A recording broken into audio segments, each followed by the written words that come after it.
laawol kisal ko laawol peewal e ɓantal. أعوذ بالله من الشيطان الرجيم بسم الله الرحمن الرحيم ثم الصلاة والسلام على أشرف المرسلين محمد صلى الله عليه وسلم اللهم اهدنا فيمن هديت وآتنا فيمن عافيت وتولنا فيمن توليت وقنا شر ما قضيت إنك تقضي ولا يقضى عليك aray musidɓe julɓe tettuɓe meɗen salmina on meɗen salminira on salminago l'islam meɗen salmina on salminago yimɓe aljanna ka aljanna meɗen wiya on assalamu aleykum wa rahmatullahi wa barakatuhu. Naam, haray menen seeni ɓen kiikiɗo ɗo ka salmingol on ɗo aray toujours ko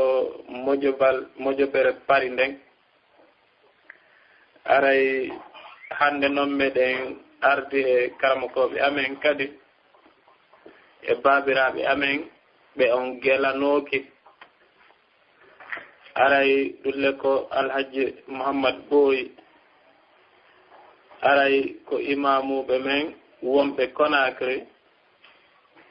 aray hiɓe seenori gani fi humpitagol ɓeygure maɓɓe aray ko menen fof e maɓɓe wondi ɗo aray mbiɗa wi alhamdulillahi rabbil alamin aray menen duuɗe wonɗe ɗen pari ɗo mbiɗa weltori seena maɓɓe moƴƴano neɓata hara menen ustasi ɓen tigi min wonti jangganakuɓe inchallah aray en salmini onen e maɓɓe on salmodiroyay si tawi woni darse men on lanni inchallah aray hiɗen fuɗɗade darsu men on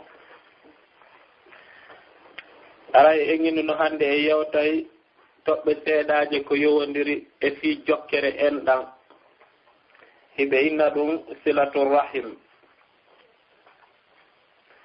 aray noon ko adi kon taw mene wonɓe ɓe yewtude no andirɗon noon aray alluwal ngal towa hay seeɗa aray ko faandunde tu yettingol berko onti andi ko kañentingol sunnanulaaɗo sallllahu alayhi wa sallam aray noon e nanayno mawɓe men no maaka wonde manna faaji ɗin koɗi ɗiɗi si goɗɗo no janngude ko faa faljita ɗon e faa fankana ɗon aray menen meɗen hatonjini moƴƴa noon e faa faljitaɗo on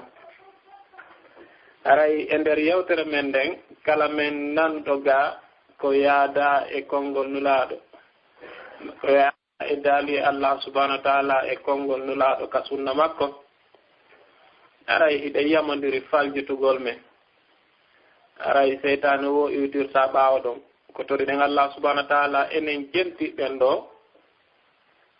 ko en hootude e nafa waawen gollitirde kadi ko nanuɗen kon ɗo ɗe inchallah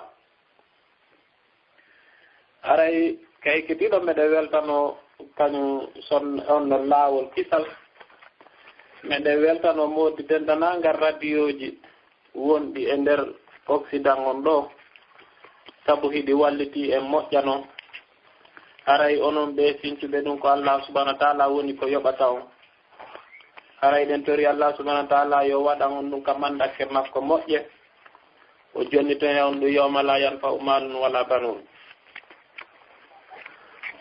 aray joni goɗɗo wawa wonde e suudu mum heɓa nafoore kala ko yowiti e fi diina wona e suudu mum janga faama aray noon kadi meɗe weltani tentini manna sonnaɓen aray koye woldiran gonga meɗe weltani sonnaɓe wonɓe e téléma Occident on téléma ka janngugol aray inchallah si continue ni e nder duuɓi seeɗaji ɗo aray jongalleɓe buyɗo watta hinnugol joni so futuro heewi awa juule kenen miɗo yahude aray ɗum ko machallah meɗe weltori moƴƴa noon aray kadi na illin singol babiraɓɓen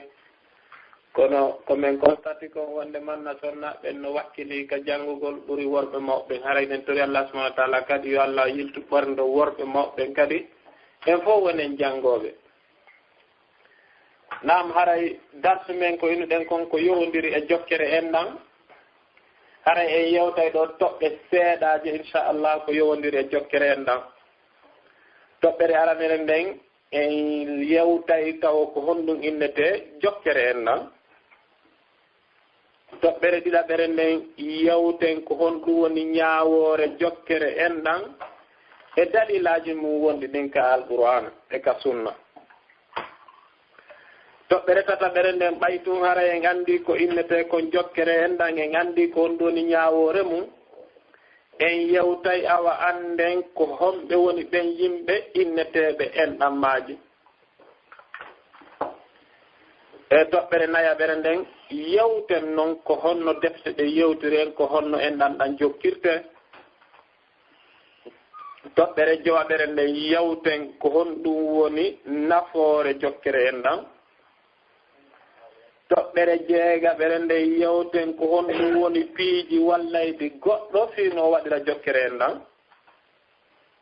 toɓɓere jeeɗaɓere nden yewten ko honɗum woni sabu ko goɗɗo wonata haa o ronka jokkude en ɗan toɓɓere jeetataɓere nden ka sakkitorde en yewtay kadi mo jokki en ɗan ko honɗum bonnata baraji ko onti heɓi kon e nder jokkere en ɗan ɗan aray ko ɗe toɓɓe ɗo jeetat inchallah wonɗen naɓude ɗo berwo ko Allah subahanahu wa taala taaginani en e berwo ko waktu ko newni aray iɗe fuɗɗade jonde nde inchallah aray iɗe weltano Allah subahanahu wa taala tagude waɗu julɓe mo wawno waɗude kadi harana ɗum donc ɗum waɗi ko be weltanoɗen mo yette nemaji makko ɗin nema l'islam o weltanoɗen mo kadi o addani en deftere o innani en toon l'islam o acciri en ni inna koyen ɗaɓɓutu o addani en deftere makko teddude nden no wiye alqur'anul karim o innen e mayre wama farratna fil kitab min shay bi mana o accali hay pus e sariyaji dina men sona o yewti en ka deftere toon haray ko enen wakkiloto kadi janga ɗaɓɓita fi en anduɗin sariyaji aray Allah to ɗon o dalani en ka qur'an makko ya ayuha nnas ittagu rabbakum alladi halakakum min nafsin wahidatin wa khalaqa minha zawjaha wa bassa minhuma rijalan kathiran wa nisaan واتقوا الله الذي تساءلون به والأرحام إن الله كان عليكم رقيبا الله تعالى ودالني كقرآن كونو يغنم به كونو ييمبه هولي جومي مون أون تابدون وونكين ووتي بمعنى أتاقي إكين وونكين كدي جندو مكي دو كو بابا آدم حواء iɗen anndi tariha wonde manna yumma men Hawwa o tagama ko honto min bil il aysar ka beccal nanal e baba men Adam wa batta minhuma rijalan kasiran wa nisaa o saaki e maɓɓe kadi worɓe heewɓe e sonnaɓe wattagullaha allazi e hule on Allah tasa'aluna bihi mo landondirton hule on wal arham kadi e ndammaji inna allah no Allah kana aleykum o laatiki e ka monɗen o laatiki e dow raqiban ko o reenuɗo mana si innama neɗɗo raqib ko ɗum innete général mana himo humpiti kala ko feƴƴata hara himo andi kala ko fewndi e janngugol en men o aya ka nder qur'an jooma haqqillaji ɗin ko honɗum ikko hikkoto e maɓɓe kakaw innen ɗo wal arhama e endammaji aray o inni wattaqullaha alladi tasa'aluna bihi hule Allah e on mo landondirton e fiimu wal arhama kadi e endammaji ɗin aray en andi no innete ɗo arrahim en andi haray hiɗen wawa yaltinde ɗo ko innete kon silatu rahim jokkere ennam jonnon ulamaul usuliyin ɓe inni joni ko honnum innete silatu rahim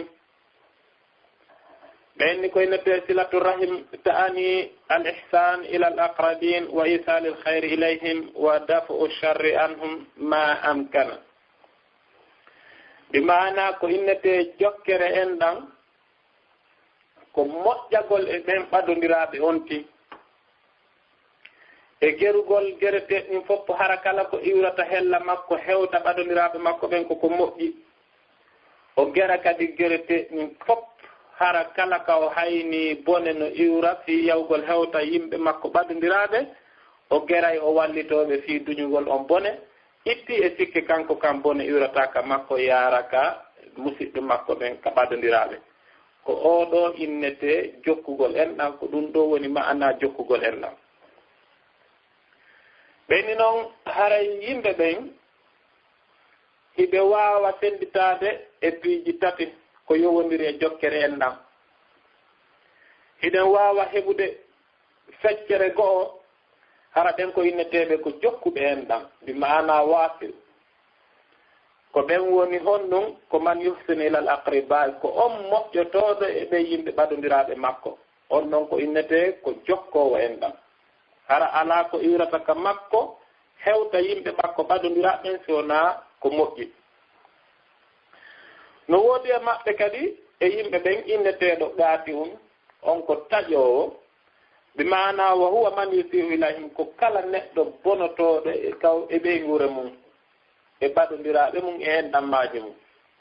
hara an kala ko iwrata hella ma yaara telem ma e ɓeygure ma nde fopp ko bone haray on ɗon ko innete ko taƴuɗo enɗam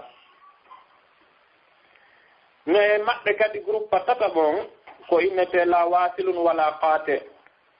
wona jokkuɗo enɗam wona taƴuɗo enɗam ɓeyni on ɗon ko honɗum usulina ɓen innata karmakoɓe ɓen ko ɓe inniɓe almukafir bi ma'ana ko neɗɗo yoɓitowo ko honɗum woni on wa huwa alladi la yumsinu ila aqaribihi illa ida ahsanu ilayhi o wata moƴƴade e yimɓe makko ɓen si tatuma yimɓe makko ɓe moƴƴi e makko bi ma'ana so o waɗi inde boobo goɗɗo neldimo ero temedere kan kadi o winda inde on e asandan o fanka bude ñande kala on waɗata inde boobo o ƴetta temedere on o natta o jonnamo ɓenni oɗo ko innete ko almukafir ko yoɓito joni gandi ko façon ɓeɗo yimɓe tato woni e fitele makko jokkere en nan nan ko imma hara ko jokkowo en nan imma hara ko tajowo en nan imma hara ko yoɓito wona mawɓe men ɓen innirta noon ka fulawa kaati araka am yahaka ma haray ko ɗum ɗo woni ko innete kon taarif silatu rahim jon noon ɓenni ko honɗum woni ñaawore makko ma hukumuhu aray ɗon ko inneten ko waajibun ko waɗɗi noon ittifaqil ulama karama koɓɓen fopp no fotti wonde manna jokkugol enɗam ko farilla e hoore neɗɗo kala haray noon ko piihum farilla mo annduɗen hiɗe weltindi e hoore mum kono inchallah nde darton no yarata noon en annda joni ko honɗum woni ko iwdirta e ɓaawo mum e tallal lakke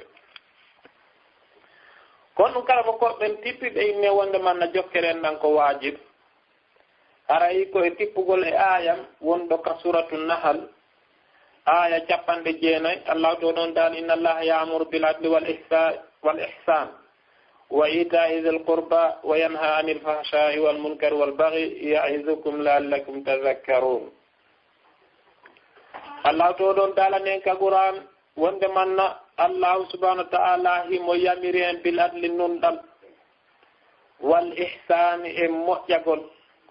wa ita'i dhil qurba e arugol e jooma ɓadondiraɓe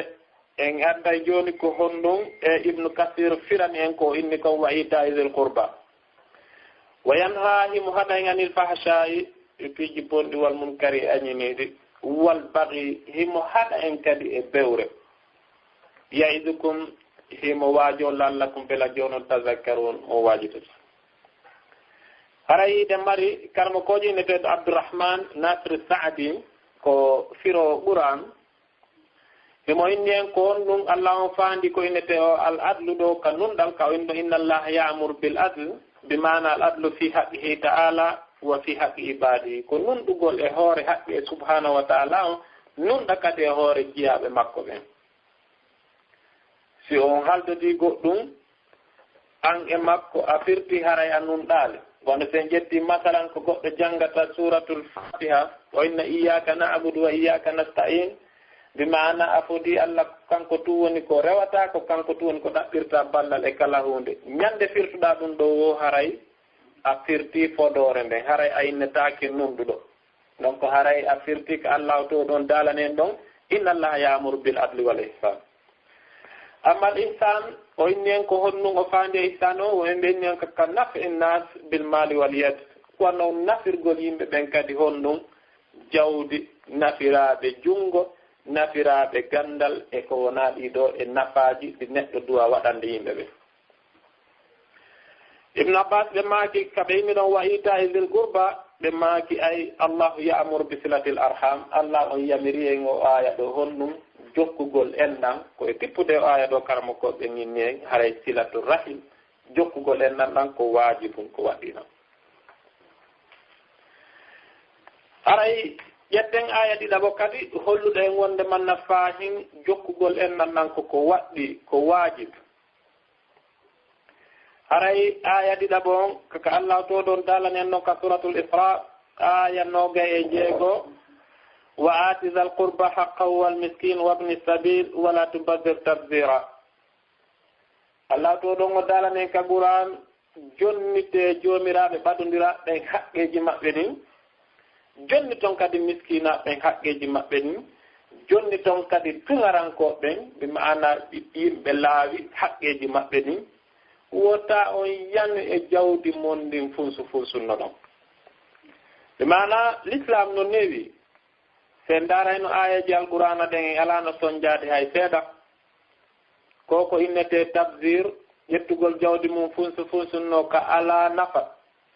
arayde bani adama on no annduno so ƴettayno ko fanɗini e seeɗani e jawdi makko nin o waɗa e fiitelemma dewal allah ñande dangal o daratono inna allah jakami ɓeydayno komi waɗi ko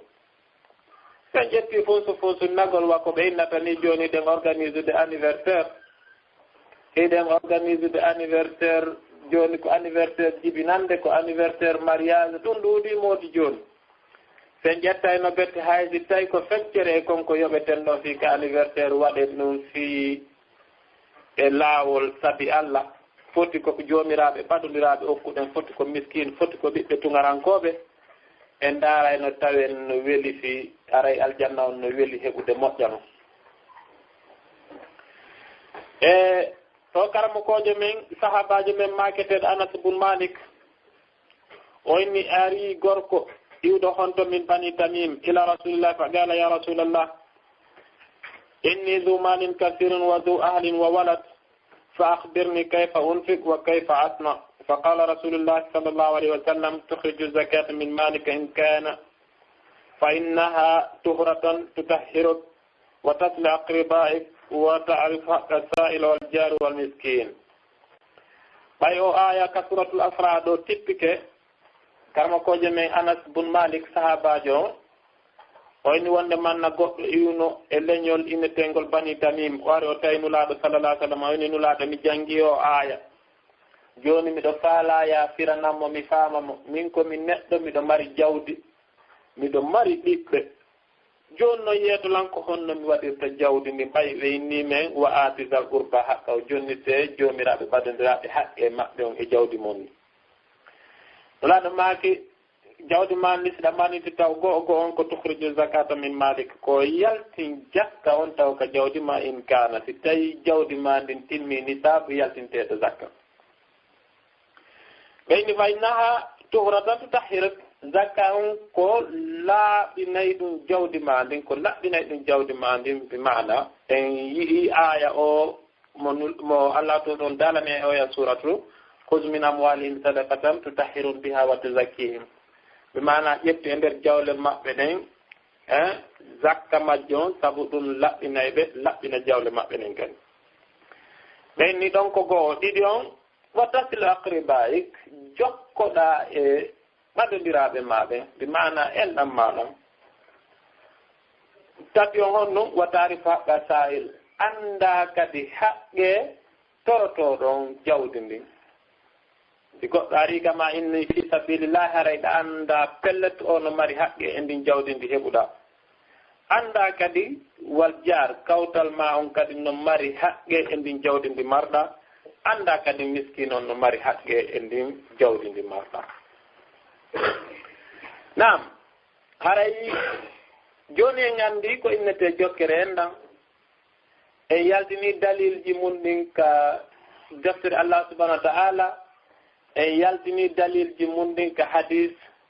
Muhammad sallallahu alayhi wa sallam.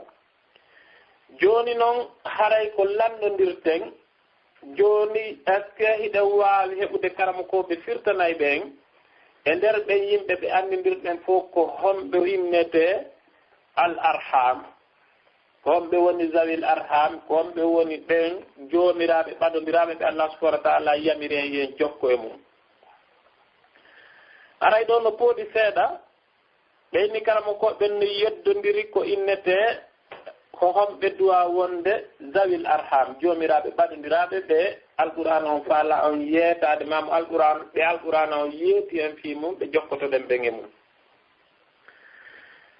karamokoɓe goo ɓe inni alham humul maharim alladina takunu baynahum qaraba wa yahrumu nikah baynahum. ɓeyni ko innete ɓen ɓaɗodiraɓe ɓe qur'an on faala e yewtude fi mum ka raɓɓindingol karmo ko joyindi ko kala neɗɗo wonɗo ka ɓeygu remamo a dagota ko jombugol mamo dagota ko jombugol ma ko ɓen ɗon innete jomiraɓe ɓaɗodiraɓe. ɓeyni masalan en ƴettay alwalidan jinnaɓe ndiɗo wa walihim e patiraɓen e mama soroɓen wa in alaw no ɓe towiri o ɓeyni kadi wal awlad e ɓiɓɓe ɓen kadi wa awladum e ɓiɓɓe ɓen ɗon kadi wa in nazalu no ɓe joliri o wal ihwatu e bandiraɓe worɓe ɓen wa awladum e ɓiɓɓe maɓɓe ɓen wal akhawatu e bandiraɓe sonnaɓen wa awladuhunna e ɓiɓɓe maɓɓe ɓen wal a'mamu e yayiraɓen e bappiraɓen o yafoto wal ammat e yayiraɓen wal akhawalu e kawraɓen wal khalat e neniraɓe tosokoɓen. ɓenni ko ɓeeɗo ɓe faala innude honnum jomiraɓe ɓaɗodiraɓe ɓe ɓe kontuɗen ɗo walline kolli moƴƴa. ɓenni noon amma awladul amam amma noon ɓiɓɓe bappiraɓen e ɓiɓɓe yayiraɓen e ɓiɓɓe kawraɓen e ɓiɓɓe neniraɓe tosokoɓen oɗo karamokojo inni falaysu min al arham ɓe jeyaka e enɗammaji ɗi alquran on faala on innude ye jokko. ɓe inni fi honɗum sabu ɗaida maɓɓe on kamɓe ɓe inni ko kala neɗɗo mo a wawata jombude ka nder ɓe gurema ko on alquran on inne zawil arham. oɗo karamokojo ko ɗum inni. joni en andi en wawa jombude ɓiɓɓe yayiraɓen en wawa jombude ɓiɓɓe kawraɓen en wawa jombude ɓiɓɓe neniraɓe tosokoɓen. karamokojo ɗiɗaɓon o inni en ko innete al arham jomiraɓe en ɗammaji ɓenni humul qaraba ko ɓen woni ɓen ɓaɗodiraɓe alladina yatawarasun ɓen ronodiroɓe wa ala hada si en tippi kadi o koko karamokojo inni ɗo haray ko honum yahrujul akhwal haray kawraɓe yaltay wal khalat e neniraɓe tosokoɓe. ɓeyni ɗo noon oɗo karamokoɓen innimo o ɓeyni fi honno wa sahihi ko selli kon annahum min al arham ɓeɗo hiɓe jeeya e enɗammaji nin sabu en heeɓi hadis nulaɓe sallah sallam makuɗo al khalatu bi manzilatil bi ma'ana kawraɓen ɓen no ara place nene o. woni karamokoɓe ɗiɗo yewtuɓen fi ko innete zawil arham jomiraɓe enɗammaji nin ɓe yittitinani en kawraɓen ɓe yittitinani en yayiraɓen ɓe yittitinani en ɓiɓɓe bappiraɓen kan ɓiɓɓe bappiraɓen e ɓiɓɓe kawraɓen e ɓiɓɓe yayiraɓen e ɓiɓɓe neniraɓe tosoko ɓen. kono karamokojo tataɓa on o inni honɗum o inni anna al arham amun fi kulli ma yashmuluhu rahim fa kullu qaribin laka hum min al arham alladina tajibu silatuhum. oyni kanko ko innata al arham ko kala neɗɗo jooma ɓadodiral ɓe ɓe kontuɗen ɗo fof foti kawraɓe e ɓiɓɓe mum foti bappiraɓe e ɓiɓɓe mum foti yayiraɓe e ɓiɓɓe mum foti neniraɓe toso koye ɓiɓɓe mum ɓenni ɓeɗo fof no ko janɗa ɗum no tawa e ko innete ulul arham haray ko ɗum ɗo woni konngol jiccugol ngol e hoore ko karama ko ɓen fotti kon ko innete zawil arham. laawol kisal ko laawol peewal e ɓangal. joni haray ko ɓeeɗo ɓurano yewti en fii ɓe duwa ɗen jokkagol e mum ko innete fii jokkugol enɗam. haray noon joni masala on tosokun no seli ɗo ɗen si tawi noon joni ɓe yewtuɗen ɗo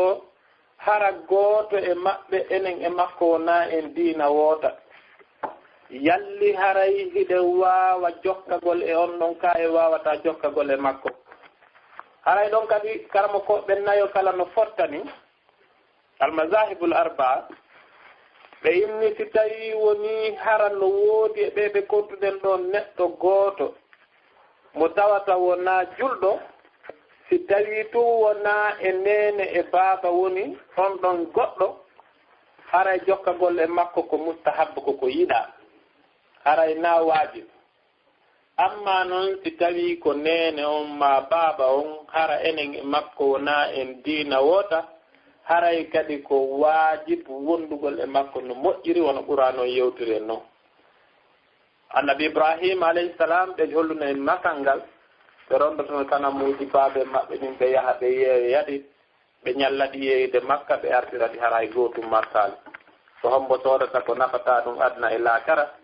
awa ɗo miɗo yeeya ɗo ko nafata adna o laakara o dofti konngol baaɓe makko ngol o naɓi yeeyngol kono yeeya ko martal haray si tawi ko nene e baaba woni wona julɗo haray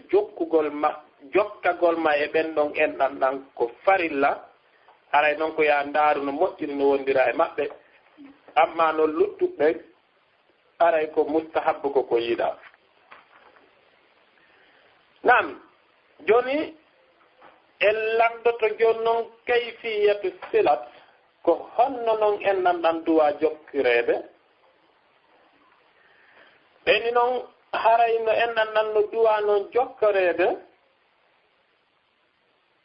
kono woni noon ko ɓadodira noon koyo on si waɗan hoore mum liste mum wono ɓeɓe kontuɗen ɗa ɗen de mana on ti diwata mboddi yaha warya mboddi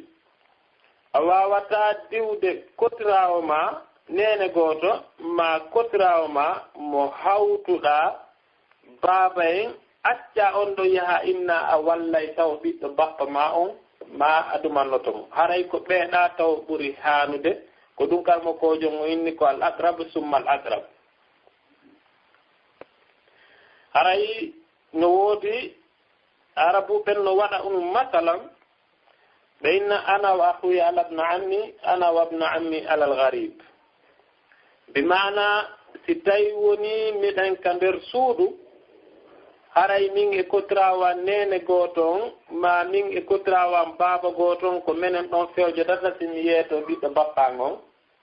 mais si tawi woni min yalti ka yaasi ko menen fof nene gooto e baaba gooto e ɓiɗɗo bappa on min fewjodirta simi yeeto janamɓe ɓe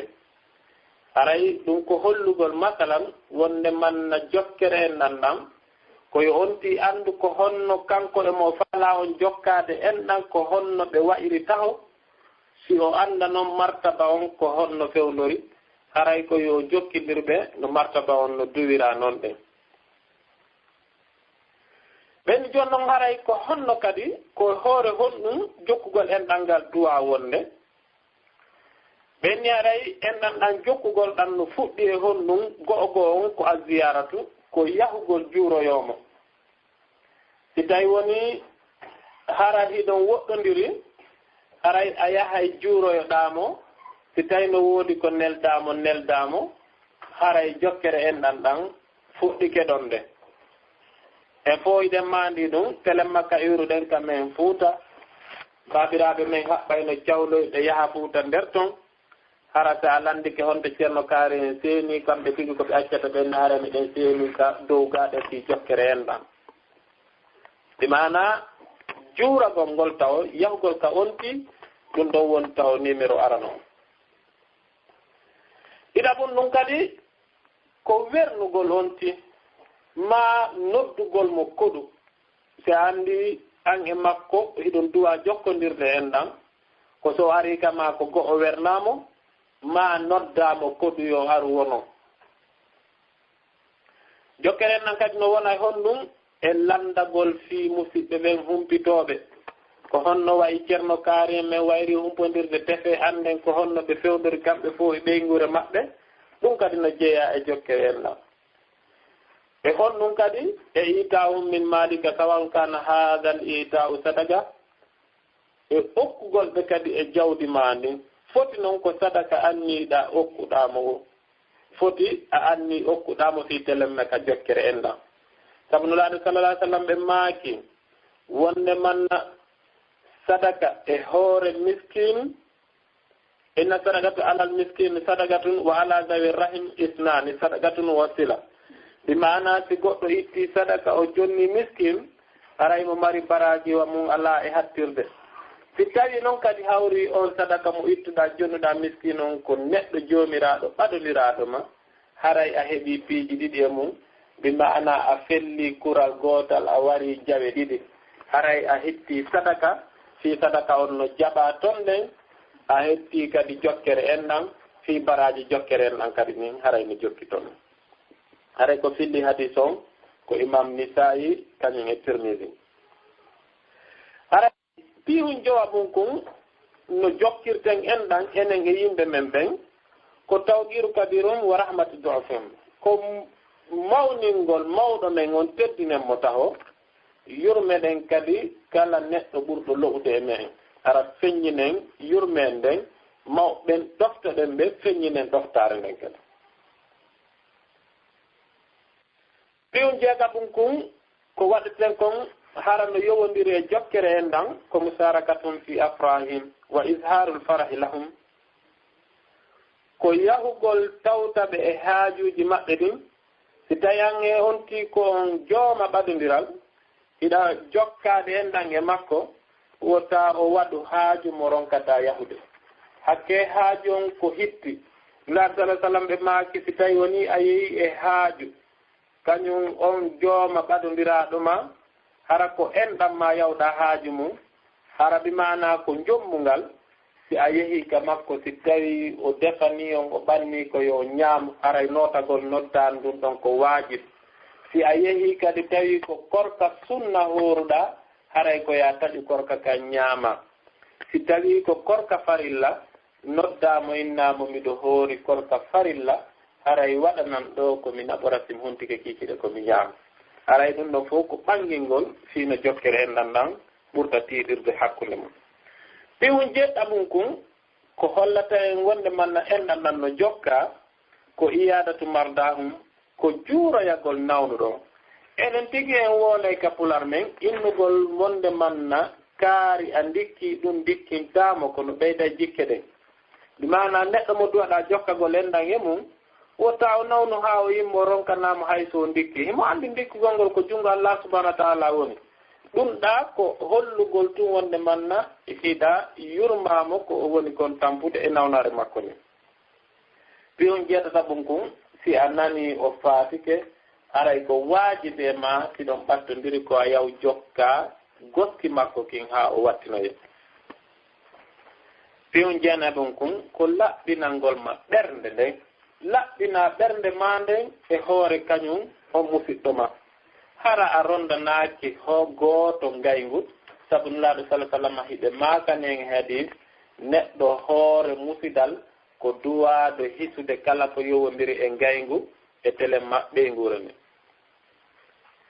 piwum sappabum kum ka moƴƴagol e ka hollu kum wonde manna jokkere en ɗan ɗan so a waɗi ɗum ɗon haray no jeeya e jokkere en ɗan ko karmo koɓe yewti en kon ko islahu zatul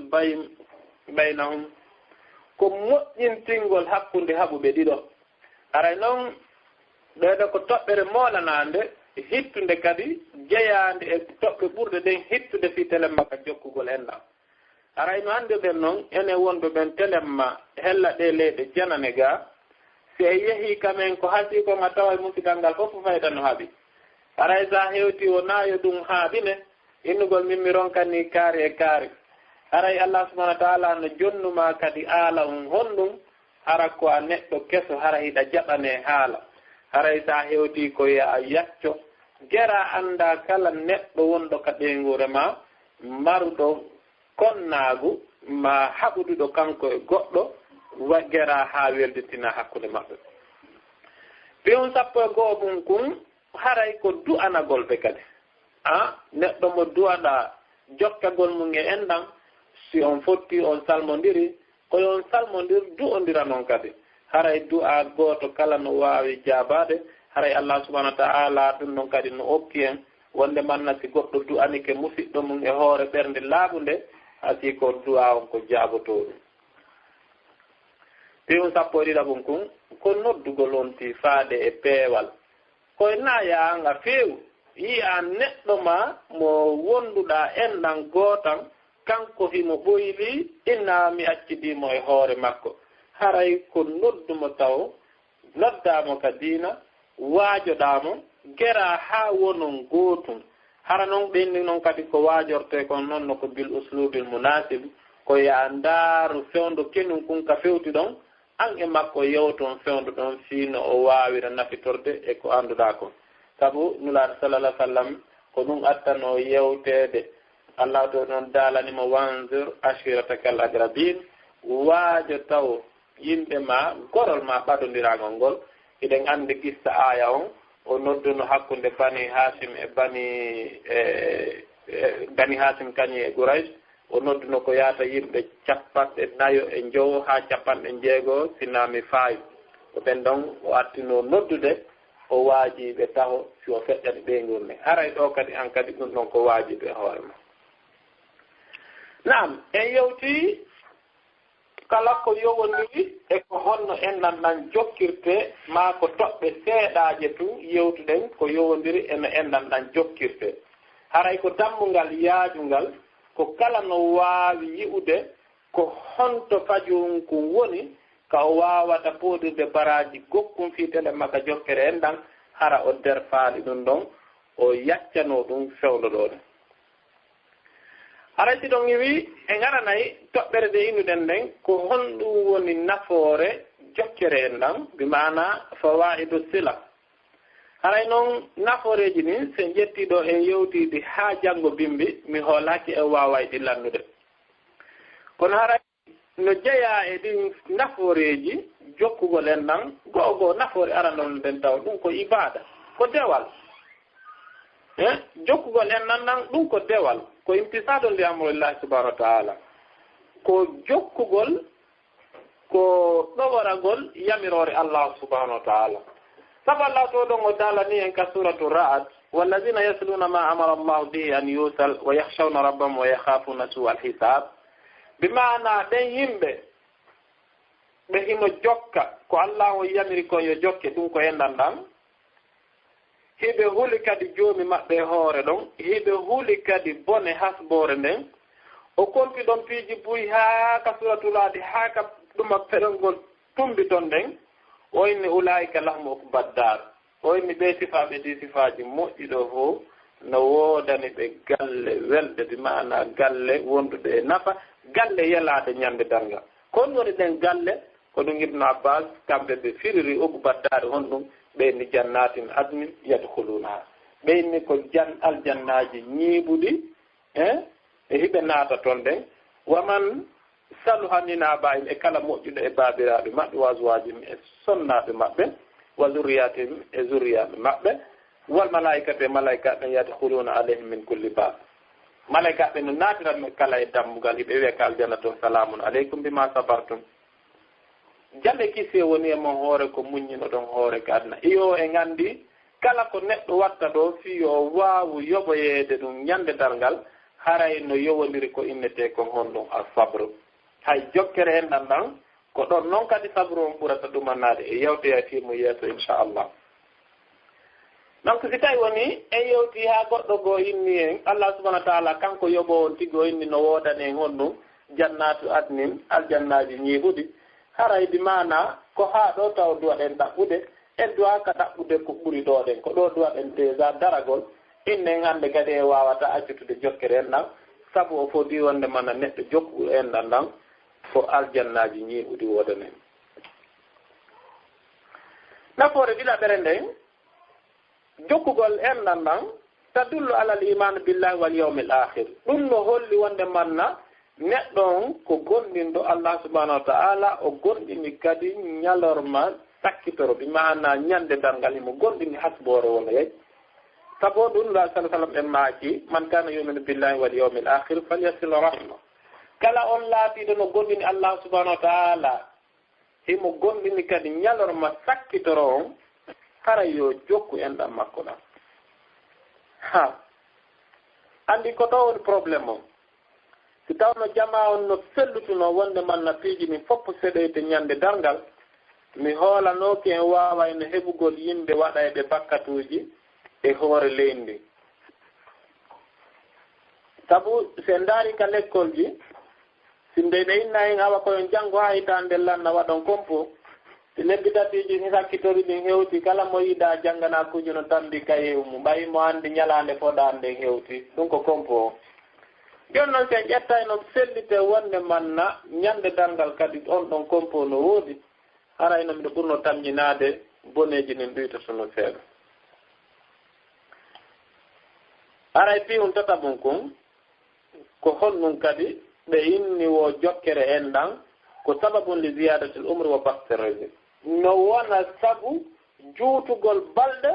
no wona kadi sabu yaajugol arsike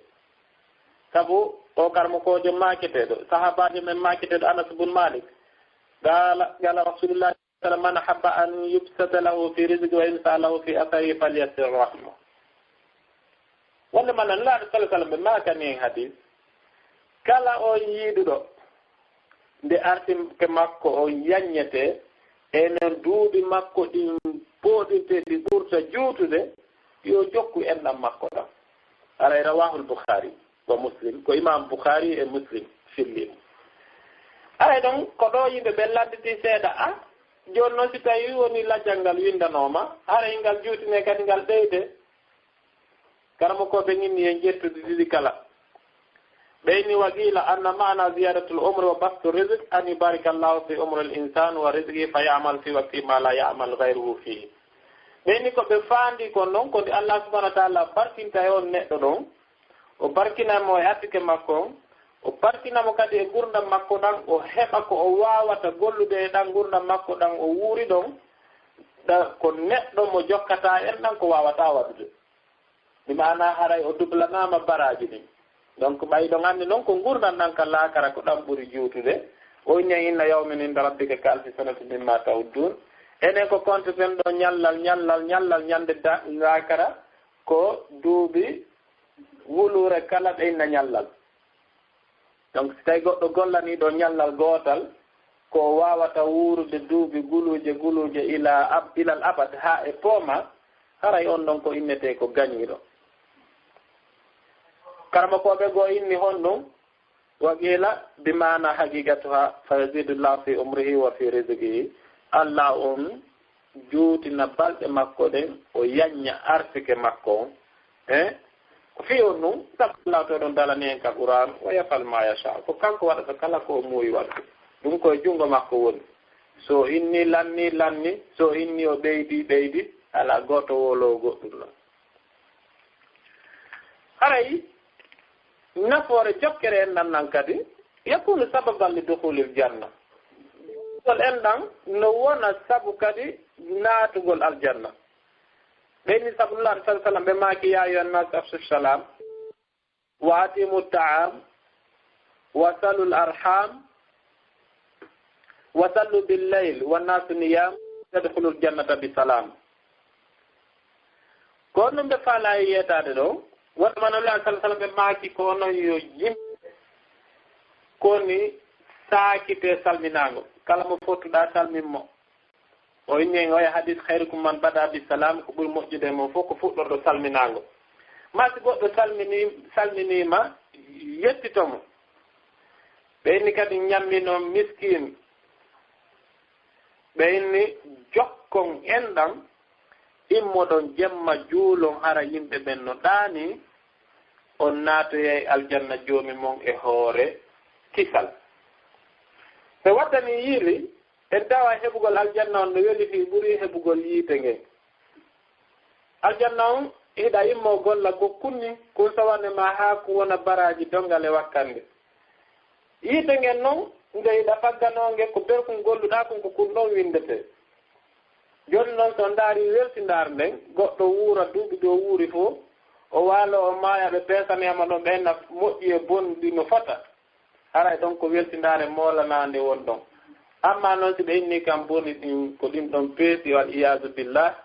haray ɗon feƴƴi e innegol weltindare si goɗɗo faalama wadde ɗo ko boni masalan ara ko wanoy faalaɗo yahugol innugol awa hannde o yahay amugol o fuɗɗanto ɗum hara futuro on heewaade ma o fuɗɗo ɗum ñallal ngal fof haray mo doga ɗon ha o yaha o amoya ha weeta wara aray mo ronki mo hocci cikki ha ronki o ara kadi dimbinde ñande ara wawata hay fus goɗɗo noon no immo juula darɗe ɗiɗi pette waalo ɗaano o windane baraji ɗen darɗe ɗiɗi wonano mo sabu naatugol aljanna on koye nganndi aljanna on no weli heɓugol ɓuri no yiite ngen no heɓortano piwum naya ɗum holla en kun e nafoore jokkere en nan oynen silatu rahim min ahabbil amali ila llahi ba'da al imanu billahi wa tanfisa li wasiyati nabi sallallahu alaihi wasallam wonde man na jokkere en nan ko piihum ɓurukun golle ɓuraɗe yiiɗede ko Allah subhanahu wa ta'ala ɓaawo gondinal ngal e kadi kala waɗuɗo jokkere en ɗan haray o jaɓi wasiye nulaaɗo sallallahu alayhi wa sallam mo o wasiyi sabu o wasiyino karamokojo maaketeeɗo Abi Zarrin ko imam Tabari fillani en mo Abi Zarrin o inni nulaaɗo o nangi junngo nulaaɗo ngo o inni nulaaɗo waajo lam nulaaɗo ɓe maaki a waaru ɗo mi waajo ma fiiwata fela ñande feloore nafata foti miɗo wuuri foti mi wuura wota taƴude e jokkugol en ɗam ko ɗum ɗo nulaaɗo sallallahu alaihi wa sallam ɓe waaji Abu Zar jooni noon kala waɗuɗo ɗum haray o waɗi wasiye nulaaɗo sallallahu alayhi wa sallam ɓenni piiwum jawabum kun hollay kumen kun jokkere en nan ɗan no mari nafoore ɓeyni silatu rahim tusmirul amwal wa tuammiru diyar ɓeyni jokkere en ɗan no rimina jawle ɗen bi maana no ɓeyda jawle ɗen no wurna galleji ɗin ko honno ɓeydirta jawle ɗen nulaaɗo sallah sallam ɓe maaki ma nagasat sadagatum min malin gat baltazidu wonde manna sadaka ha hande ɗuytaali jawdi ko woni ɗum ɓeydayndi e waɗino misal mo nulaaɗo sallah sallam ɓe maakuno nene Aïcha on ɓe maaki hirtan en ngil dammil ɗo senditanangil miskinɓe ɓen miɗo arde ɓay ɓe artoyi nene Aïcha en hari ɓe welti ɓe maaki Muhammad mi sendi dammil ngil mi naɓi mi accani en busal ngal ɗo mi naɓi dammil ngil mi accani en busal ngal nulaaɗo sallah sallam ɓe maaki Aïcha o nano yewtirta innu a naɓi busal ngal a accani en dammil ngil ɗi mana kala ko okkitirɗa kon fop en hettoyay ɗum ɗon koko ñaamuɗen kon ko ɗum ɗo woni ko haykuɗen kon wattu amiru diya no wurna galleeri ɗin kadi galle ka jokkere en ɗa waɗete e ka sadaka waɗete ɗen galle ko wuurayɗe ɓiɓɓe barkuɓe yalta e galle ɗen ɓeyni piwum jeegabum kun nafoore nde waaweten heɓude e ley jokkere en ɗan ɓeyni ko sababum li mahabbatil ahli lil wasil wonay sabu haa yimɓe ɓe fopp yiiɗa on neɗɗo jokkuɗo en ɗan hara ƴiƴamma no weli kala ka yiltorɗa an e ɓey nguuru nden hiɗo wondi Allah subhanahu wa ta'ala no weltanima ɓey wura nden kadi no weltanima watti hoore ɗon ne joni kadi nafoore nde waweten heɓude nden e ley jokkere enɗan ɗan nafoore ɓurde hiftude fayda e ɗiɗi jantuɗen ɗo fop ko honnum annahu yujannibuna annar hinde woɗɗintina en yiite nge sabillahi sallah sallam ɓe maaki honnum la taqbalu amaluhu bimana nula sa sallam ɓe maaki wonde manna inna amal bani adama turad fi kulli khamis laylatin jum'a fala tuqbalu amalu qati' rahim ɓe maaki neɗɗo bani adama fo e hoore ndi leydi ƴawnete ñande jemma alkamisa no weetude juma ka asaman ɓenni ko woni ƴawnetake wo baraji golluɗo ko taƴuɗo en ɗam mana donti golli ha yontere nden timmi hara o jokkali en ɗan himo sali ɗon himo taƴi en ɗan ɗan haray golle makko ɗen no wengi ɗe wawata ƴawde hara en wattana yiili moƴƴa noon musidɓe julɓe piwndira ɗum kon ko jokkere en ɗan ɗan nafata en kon ko ɗaw nde woɗɗintina en yiite ngen sabu nulaaɗo sa sallam ɓe maaki la yadkhulul jannata qati'un bi maana taƴuɗo en ɗan o naatata aljanna ɓeyni hadis on ko muttafaqun aley haray koyen wattan noon yiili nulaaɗo sallah sallam tigi ɓe maaki ɓeyni utitul qur'ana wa mislah mi okkama alqur'an e yer makko kadi bi maana ka defte sunna yilti qur'an on o ari o yimni en honɗum wa ma yantiqu anil hawa in huwa illa wahyun yuha wonde mannanulaaɗo sallallahu alih w sallam ɓe wowlata haala e hoore mbeleɗe maɓɓe haray kala ko ɓe wowli koyen anndu ko wahyu donc si ɓe inni en la yadkhulul jannata gaati on naatata aljanna taƴuɗo en ɗan koyen anndu pellat wonde manna naatata aljanna neɗɗo taƴuɗo en ɗan haray en arana jooni ko ɓeynata kon asbab adam assila ko holno waɗata haa neɗɗo wona saɗiiɗo jokkugol en ɗan jooni enen en yewtiɗo en anndi ko innete en ɗan en anndi ko homɓe woni en ɗan ɗan en anndi ko honno jokkere en ɗan ɗan duwa waɗireede en anndi nafooreeji jokkere en ɗan jooni noon ko honɗum woni piihoy waɗay koy haa neɗɗo hara jokkata en ɗan ɓeyni pellette piihum ara nun kon ko aljahlu bi fadli silati rahim wa aqibatu qat'iyatuha ko majjegol e ɓural jokkere en nan ɗan si tawi neɗɗo o annda o jokkata e anndugol kadi e majjegol anndugol battane bonɗo wonandema neɗɗo taƴuɗo en ɗan si tawi woni a annda ɓural si jokkere en ɗan a annda kadi bone mo taƴi en ɗan anno on a jokkata en ɗan ɓeyni pewndira ɗum kon ko du'fu din ko lo'ugol diina kam si tawi jooni haray ɗa anndi ɗum ɗo fof a salike kadi jokkugol en nan ɗan watta hoore ɗon haray an on diina kan ko photocopie marandaka haray a ƴettu tun kardan nde ko innete kon julɗo bappuɗa hoore ma haray ɗa ƴetti farilla moolanaɗo bugi yeeso ma fanki buɗe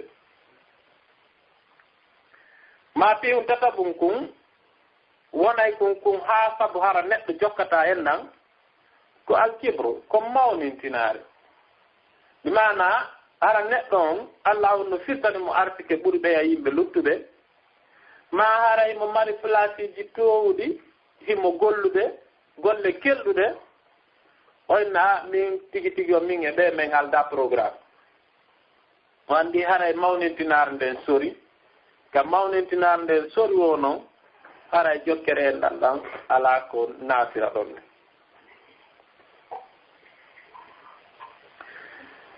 ma piiw naya ɗum kun haɗay kun neɗɗo jokka en nan ko ñantingol ne mawɓe mum ɓen si tawi on ti immike ka suudu o fini ka galle o laari o tawi wona nene wona baaba woni jokkugol en nan kankade o wawata jokkoygol en nan haray ɗo noon ɗum ɗo ko wasiye mo yumma e ɓen duwa jonnude kala neɗɗo ara wasiye on ko pratique nanga jungo wontingon inna armahi ara noon ko telema ɗo hella enen ka occident ga yanirten seeɗa sabu enen fof ka wonnen ɗo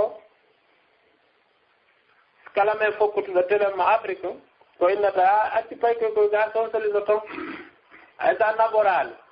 a naɓoriɓe ɓe nawnay haray ko waajibi e ma a ƴettude ɓiɓɓe ma ɓen naɓaaɓe kamɓe kadi goye afrique ɓay satta sahaaɓe mawna ɗo inne ko kamɓe e o portoje ɗo woni yumma gooto ma bappa maɓɓe ko nene gooto baaba gooto haray ɗum ɗon ko waajibi e men enen wonɓe ɓen occident on ƴettugol ɓiɓɓe men ɓen naɓa afrique ɓe yiya yimɓe men ɓen ɓe wona jokkooɓe en ɗan ɓay en mara garanti wonde manna ko en wuurooɓe haa ɓen kadi mawna ɓe wona jongalleeɓe ɓe immano hoore maɓɓe ɓe yaha haray piiw njowaɓum kun ko haɗata ko neɗɗo jokka en nan ko anin gitaw pawil ko taƴagol e ɓeygure mum ko juuti an yaha piye me hara goɗɗo annda ka liɗirɗa lincum haray musidɓe julɓe e wattana yiili moƴƴano ngene wonɓe ɓen kadi yaasi en yewti ko honno en nan jokkirte siɗa mari a jonni si a mara a yehi a salminiɓe ɗum kadi koye jokkere en ɗan jeeya so sifa ɗum allah subahanahu wa taala on yamiri en bi mana la yukallifullahu nafsan illa wusaha neɗɗo fawata wonki wosinako ki townata ɓeynatama fiya jokku en ɗan ko ɓe naɓana oɗo hasabakari kono yaw humpitoɗa yimɓe ɓe wono menen sukaɓe yaha ɗen ka wattingol siga ɗen afrique komin ekkitoto wattingol ko e hoore enen wonɓe ɓen occident ɓe jonnata ɓe jokkata ɓen en ɗam jonti mayiɗo wattama e keesu nattama maɓɓe daroto ɓe na sukaɓe ara ekkito ɗon so tawi hiɗa dari ɗon koye andu ɓeeɗo ko na jokkoɓe en ɗan haysi goɗɗo yeetakimo batte sukaɓe ekkito ɗon hara en wattana yiili e taƴagol e musidal ngal ko juuti bi mana hara ɓe annda ko honɗum jokkuɗen ɓe annda ko honɗo fewdorɗen har ɗugol en ɓe humpitaɓe ko honno fewdorɗen ɗum ko waajibi ɗum ko jokkere en ɗan e men piru jowa ɓum kun e jeega ɓum kun ko haɗata kon neɗɗo jokko en ɗan koko ɓennata kon a chuhu wal bohlu a chuhu awil bohlu bi mana ndeerera yaaku e honɗum e nguddam si neɗɗo woni ko neɗɗo ndereero bi mana ko heɓi ko yonatama imo faala goɗɗum ngo watta hoore ɗon on jokkata en ɗam ma si tawi woni hara ko neɗɗo wudduɗo hara hay o yani ko o innata fiita nandu e hin jaɓu on noon kadi jokkata en ɗam haray noon arabuɓen no ɓurdi en ɗo kadi hella ga telemma ko yowodiri e honnum e angal nguddam en jetti qissa fewɓe zamanul jahiliya hari l'islam araltode hari arabuɓen ko sifornoɓe dokkal ɓay l'islam o ari kala gikku moƴƴuɗo ko tawri kon arabuɓen l'islam o ɓurtu sembinde ɓe hoore mum se nani yimo arabujo on ko heɓuno koɗo jemma fewɗo zamanul jahiliya hari l'islam ala kanko e ɓiɗɗo makko tun hiɓe buure tuululu hiɓe huɓɓi ndaygu goɗɗo ari jemma ɗon o hirni o inni koɗo jongalle on immi dari ronditi juuɗe ngo fesi paykon ari tawimo fesa o inni baaba ko honɗum wonɗa wullude o inni paykon o inni hayya dayfun wala ira en heeɓi koɗo kono en ala fanda paykon inni mo baaba isbahani wa yassir lahu tu'ma bi maana hirsan jonnamo kanko o ñaama la ta'tadir bil hudmi alla alladhi tara fa yadhunnu lana malan wa yusi'una zamma o inni wota yeeto koɗo dey en ala hirande wota yeeto mo ɗum dey sakko o fellita hara hiɗe mari hirande en salimo hokkorde o yaha o yimoya en nokkugo o en namire wi ka kaari o hokkata donc hara en wattana yiili ko innete kon ndereraku e ko innete kon guddan haray koye raɗo ɗum ka galleji men fino wawiren jokkugol en ɗam fiwum jeɗɗaɓum kon ko haɗata kon neɗɗo jokka enɗan si tawi hara ko neɗɗo suuɗotoɗo ɓeygure mum bi mana hay o heɓi zakka o wawata jonnude ɓeygure makko nde haray mo hulita yimɓe ɓe gandu ko ber hasaba nanngal o jogii ko ɗum waɗi o itti ɗum ɗo zakka haray mo wakkili ƴettugol ko heɓi kon o junna yimɓe janamɓe ɓen mbimi o junnugol e yimɓe ɓadodiraɓe makko ɓen ko innete kon a zawil arham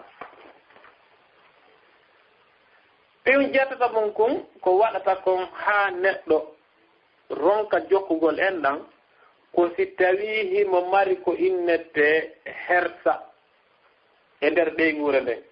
mi mana hara ceerno kaari no andirano ko wujjaynoɓe beyi masalan mais ɓe acciti ɗum ɗon joni ɓe nan min mi wakkilaki yaltotugol e ɓeygur nden hannde kadi mi yalti enen galle mi natitata toon aduna on ti yaaha ɗaɓɓiroya hoɗo nokkugo hara yo andu kan hersa ɗon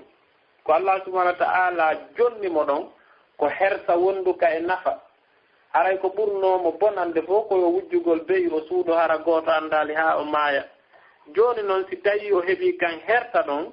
ɓeygure nden andirimo ɗum o acciti hara herta kan nafimo wa ukkugol mo e piiji bonɗi haray kala neɗɗo jogiiɗo ɗum koyo ƴettu ɗum o haykato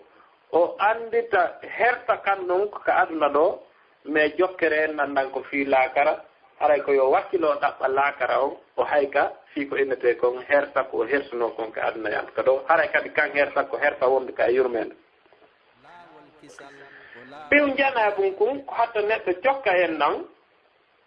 ko alintiral bidduniya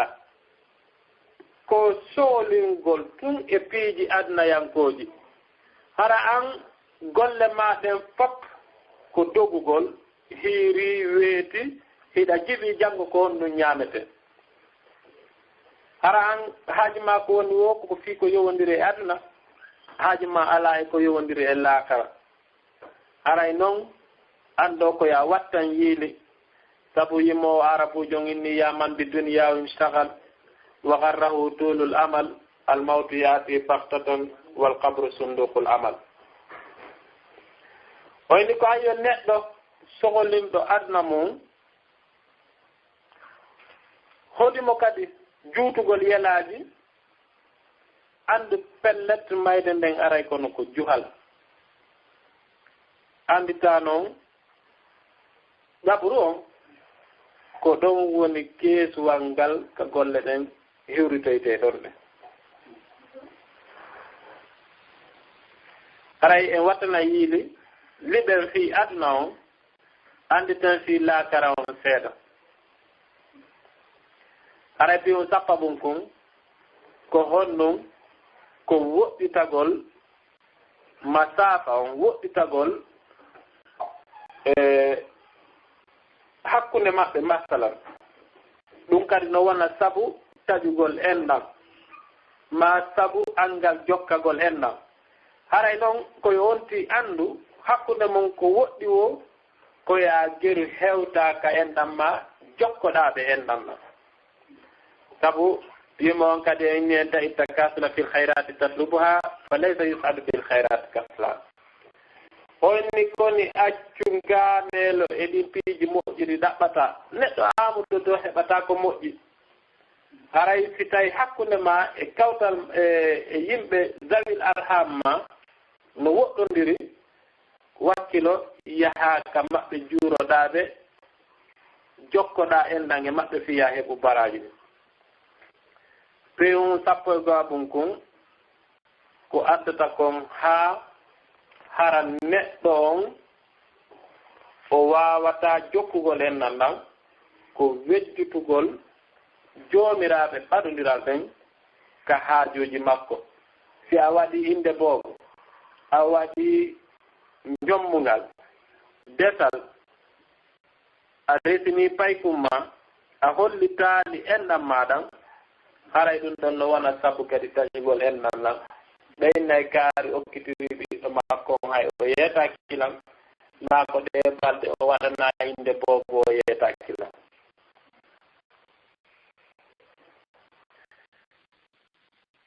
ɗum sappoɗiɗa ɗum kon ko المتبادل بين أفراد العائلة في طريقة تدنغال على حق بينغوريجي ديدي دون كدي جوكر إنان تاجي على دون كدي كواتن تيدون ييد بمعنى ديدو توبي di kontuɗen ɗo sappo e ɗiɗije ko toɓɓe wona e ɗe sabu hara goɗɗo wonata jokkowo enɗam joni ɗen mari toɓɓe seeɗaje kadi ɗe neɗɗo jokketeɗe mum enɗam wonata sabu ha hay yimɓe ɓen jokka ɓen enɗam ɓe accita argol ka makko bimana harañiɗe o waɗiɗe wano barage yimɓe jokkay ɓe enɗam arata ka makko kanko tigi wona yaho jokkugol enɗam ɓeni no jeeya e nden toɓɓere aranel nden al isabu shadid ko felugol sattugol goɗɗo arata ma jokkugol enɗam kaari am mi wayruno ma hari ko weɓi duuɓi tati duuɓi nayyi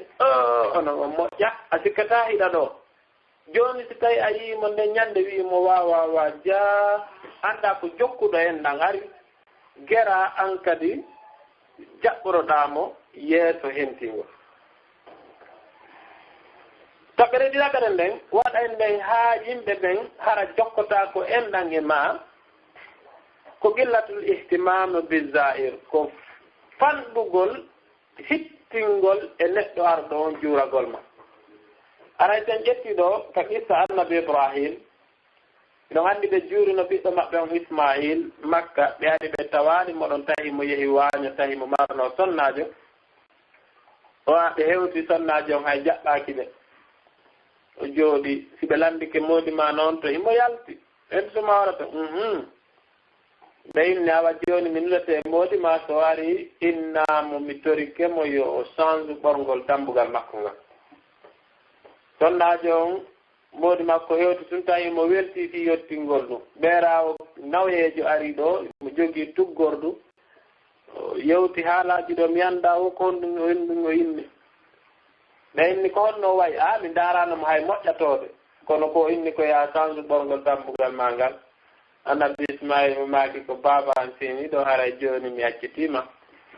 donc ɗum holli wonde manna si tawi neɗɗo on hettinta yimɓe aro ɓen waɗugol mo ziyara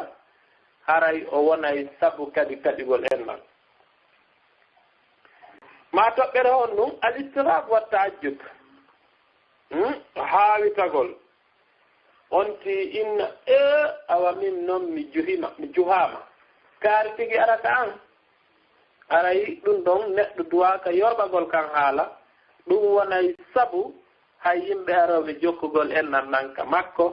ɓe wawa taƴude hara ɓe arata e honɗum kadi e waawugol jogitagol ɓeygure nden ɗi mana onti wona neɗɗo sewɗo gacce si neɗɗo woni sewɗo gacce hara yawɗo ka ma wo an e makko on haɓay haray an ɗon kadi a waɗa woni dambugal waɗa barage ka dambugal ma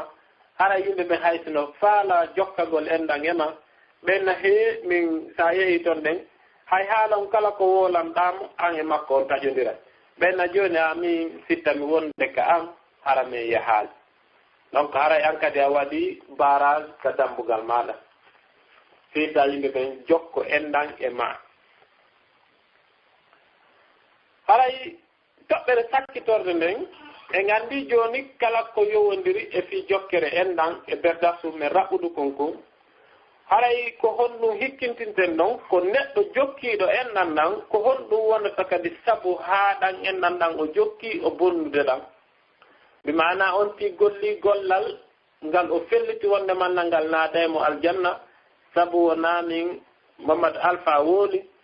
ko alqur'ana o yewti e nulaaɗo sallallah alih w sallam o tabintinan en ka sunna makko haray ko honɗum ko jokkintingol ɗen moƴƴere nde waɗɗa honɗum wajutugol e tampingol e waɗugol lorraji en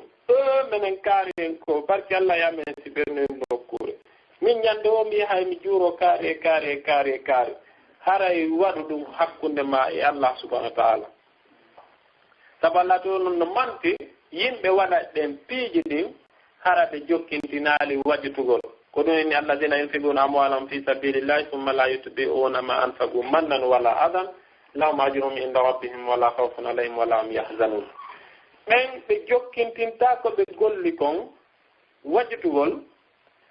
ɓe lorrirta kadi mo ɓe gollani on ɗum ka yiiɗa ɓe haray ɓe filluto miɗo waɗani kaari ɗum miɗo waɗani ɗum ko barki Allah yan ɓen no wuuri ɓe Afrique ɗo ɓe ko duwañeɓe kelɗuɓe ni denna bo ko min ɗuma fembungal ko min e jombungal ko min haray ɗum ɗon ko bonnugol golle ɗe on ti ɗen woni wadde ɗen haray kala ko on ti gollani e dewa ɗen haray koyo suudu o waɗa ber makko kanko hara o jaɓaali jokkintingol ɗum ko innete lorra ma wajutugol haray ko ɗum ɗo woodno komi waɗanta en ka kiikiiɗe ɗo o yaafoto hay garson sino raɓɓiɗi seeɗa aray jooni ustaasiɓe men no ɗo min jonnayɓe konngol ɓe salmina on ɓe salmina onon laawol kisal haray ko baabiraaɓe men no inniɗen noon ka fuɗɗode yewtere ɓe maaki Alaji Mouhammad Boy haray ko imamuɓe men wonɓe Guinée Conakry haray kadi oustage Boubacar baano ɗo aray kadi ko kamɓe jogii duɗal ngal panten ɗo aray ɓen fof no takkan ɗo hiɓe waawa on salmingol aray kono innoɗon noon ka fuɗɗode yewtere haray baabiraaɓe ɓen no ɗo tawi no woodi ko ɓe ɓeydata ɗon haray no waawa ɓeyditeede ɓay aray ko fi yimɓe ɓen fof wonɗe yewtude inchallah aray min jonnitaɓe konngol ngol aray ko Alaji Mouhammad Boy ɗum makete aray oustaz assalamu aleykum wa rahmatullahi wa barakatuh. Wa aleykum assalam wa rahmatullahi wa barakatuh.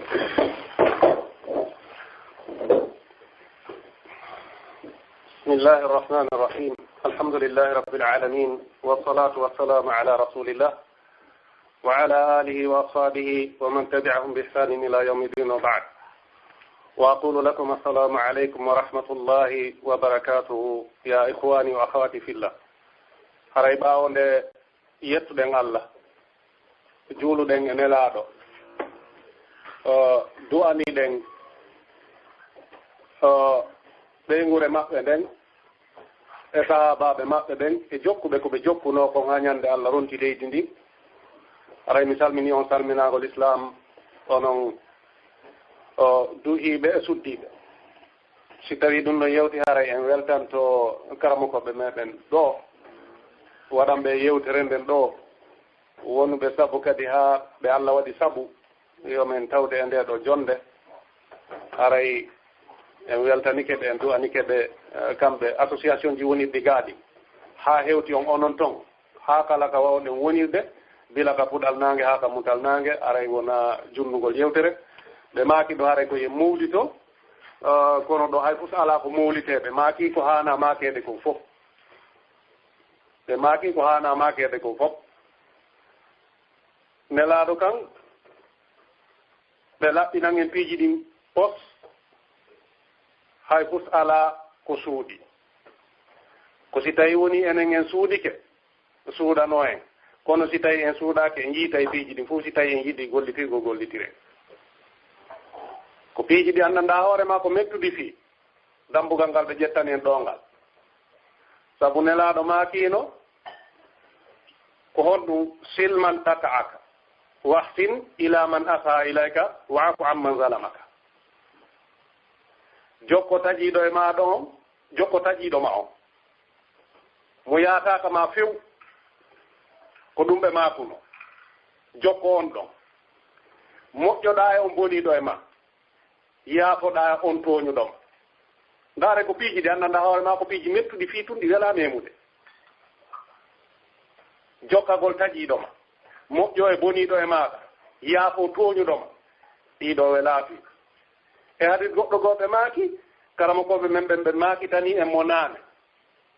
laysa silatu bil mukafay jokkere en ɗan nelaɗo ko ɓe maaki kon ko wiyete kon jokkere en ɗan wona yoɓidirgol dey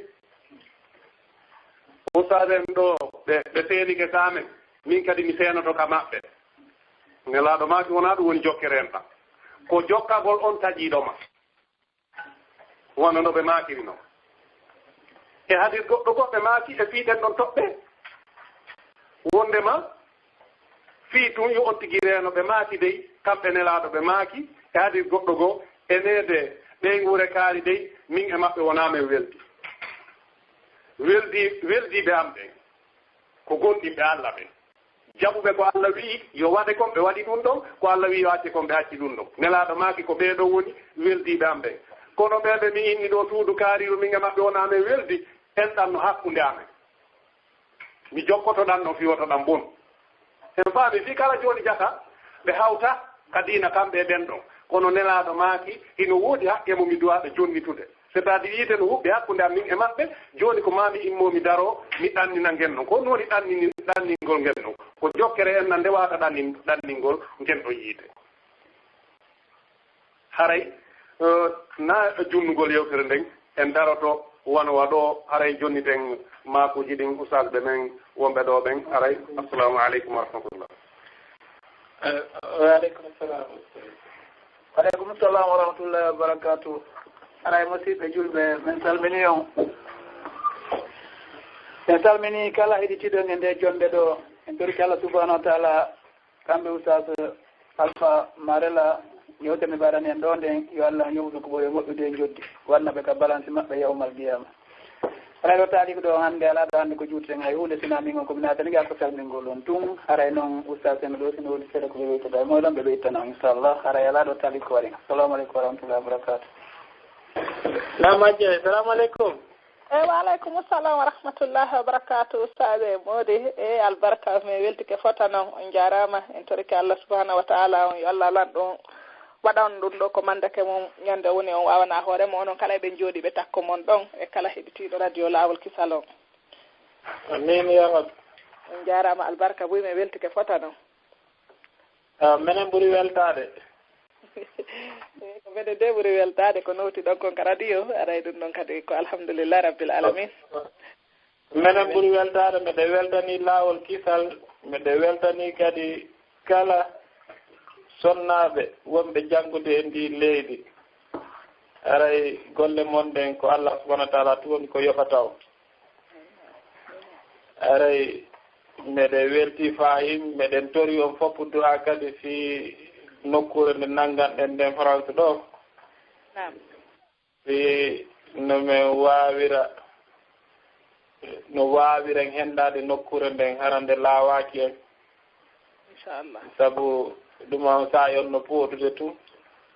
joni neɓatan min finay jemma tummayna enene no luddi lewru e feccere donc aray meɗen tori fopp du'a e ballal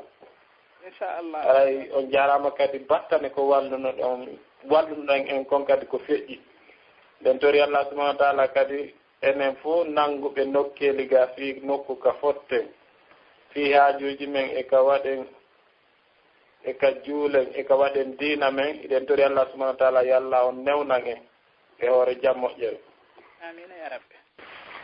naam musidɓe julɓe assalamu aleykum wa rahmatullahi wa barakatuhu haray no andirɗon noon haray ko ɗo wonɗen hattude hannde haray usage en hiɓe yaafini mouradu moƴƴuru no andirɗen noon koɓe sifani en kon ɗo joni wonde maɓe daway e bimbi haray ɓe mari senagol nokkugo bimbi haray noon hiɓe yaafini mouradu moƴƴuru haray jaɓaniɓe kadi inchallah haray ñande ɓe artoy wo haray inchallah nde ñande ɓe junnayi jonde nden seeɗa haray ɓe jaɓano e lande ɗen inchallah haray ɗo men andintina programme ji ɗin ka lawol kisal haray jumaje ɗen fof hiɗe mari bayana e 21h30 l'heure pari on à partir de 21h30 kono kenen natama o 21h45 fi waqtuji ɗin joni haray e jillodiri seeɗa haray ko ɗum ɗon woni ko woni pooɗude seeɗa kono haray ɗo men yaafini inchallah haray siko docteur Mamadou wuri woni natude haray ɓen ɗon ɗo men andintina nini haray programme on changi ɗon andi ko 22h ɓe wowno natude kono joni haray woni 23h inchallah e ɓe natata e joni kono ɓe natta e juma arowo ɗo eɗon andi ko jumare sakkitorde lewru ɓe natata kono juma arowo ɗo no hawrodiri e programme tawa hiɓe seeni e koye uddutugol juulirde haray ɓe wawata natude nde ñande kono yontere nde ñande so tawi ko ɗum joyi yontere nde ñande jaaɓi haray en fotte kadi ka radio ɗo inchallah haray e tenen jeɗen kadi fof hiɗen mari e 19h30 l'heure France on kadi e redivision bayana ka lawol kisal haray talataje ɗen kadi ɗen mari darsu oustas Issa Sall wonan ɓe guine ɓe jannude en almubaɗir mufidate on deftere tawhid haray alkamsaje ɗen fof kadi oustaz Abdallah Birksel haray ɓe janna e matti no diine on ɗum ɗon fof ko 21h30 haray l'heure français on inchallah haray si ɗon feƴƴi kadi haray ɗo ɓen andintina sonnaɓe ɓen kadi haray ɗo ɓe mari groupe laawol kisal fi sonnaɓe hisuɓe haray ɓen ɗon groupe amen on kadi haray darsuji no heewi toon haray ɗo men fiino toon tajwide qur'ana on e tafsir qur'ana on kañumma e husnul muslim on kañum manna e arbaina nawawi on kañum manna e jiƴam fi sonnaɓe ɓen e qaidatu nuhaniya on haray darsuji no woodi haray kadi jour ji no woodi ko tawata ko question et réponse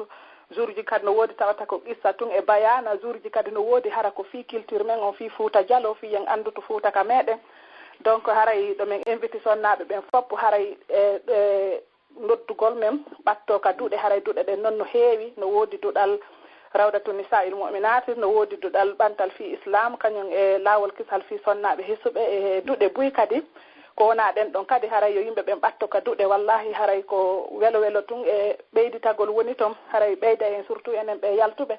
haray ne andintina ɗon haray sonnaɓe ɗimmoɓe men wonuɓe ka duɗal ton en heeɓi 1300 personnes ka nder duɗal ton haray wallahi ɓeyda yimɓe ɓen no ɗuytude kadi yimɓe ɓen surtout ɗon andi enen e wonɓe ka leyde ga haray probléme ji ɗi no heewi ka couple ji ka famille ji ka nder cuuɗi haray wallahi son jentike seeɗa on ɗuytoto piiji buy on heɓay no muñoron ka galle